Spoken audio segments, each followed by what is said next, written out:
We can start to sculpt the hair by adding a sphere in the center of the head. Afterwards, we can push the surface of the sphere in and out to define the base level of hair. Don't forget to enable dynamic topology, of course. I used the clay strips brush for this to quickly build the volume of the sphere into place. For reference, you can look up hairlines on Google or anything else to get a quick overview of where exactly the hair grows on the head. As always, bigger changes can be made with the grab or snakehook brush. At this point, I'm basically just sketching out possible hairstyles for the hair.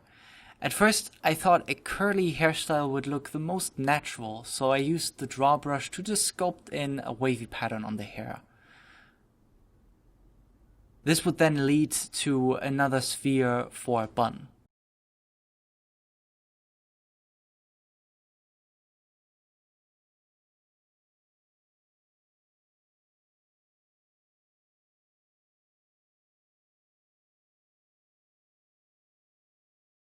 Alternatively, you can also create a ponytail or any hairstyle you want.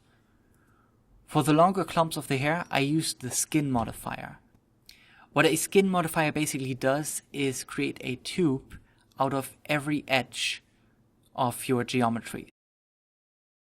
So if you go into edit mode, select everything and merge the selection to a single point with Alt-M, we can start extruding a line of vertices and edges with the shortcut E.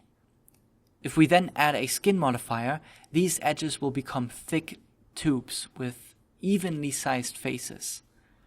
Adjust the thickness of each vertex with Ctrl A. You can add a subdivision modifier below the skin modifier in the modifier stack to further subdivide and smooth the result.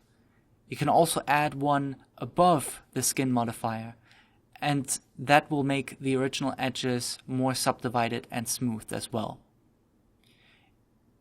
You can even branch off lines. You can even branch off edges by extruding them, but be mindful that this can cause very ugly or even broken geometry. So this is a bit difficult to do, but it's very much an option. Add more points to the edges by using the shortcut Ctrl R, using the loop cut tool, or by subdividing the selection in the context menu, which again is right mouse button for left click select, or W when you're using right click select. If you can't see the result of the skin modifier, then it's likely because one vertex still needs to be set as the root. Select one of the vertices and click on Mark Root in the skin modifier interface to fix the issue. Once you are ready to sculpt on the hair clumps further, you can apply all modifiers and continue from there.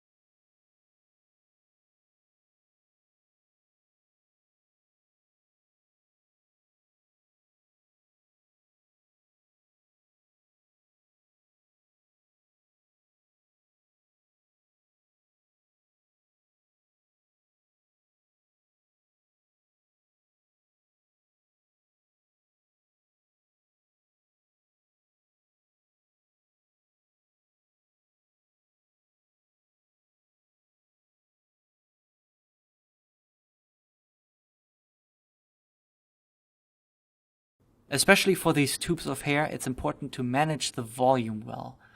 That's why my most used brushes in this case are Inflate and Smooth, to either increase or decrease the volume of these individual tubes.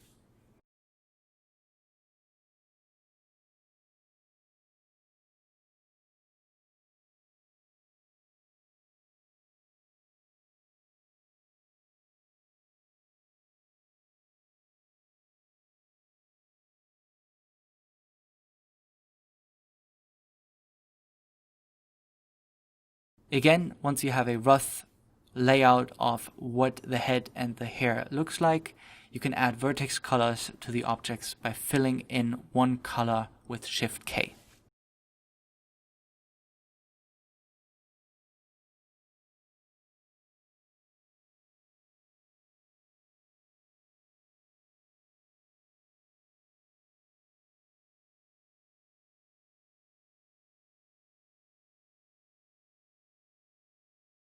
For the sake of me not repeating myself from another video, you can follow the link in the description to a tutorial on my speed sculpting series on the Blender Cloud.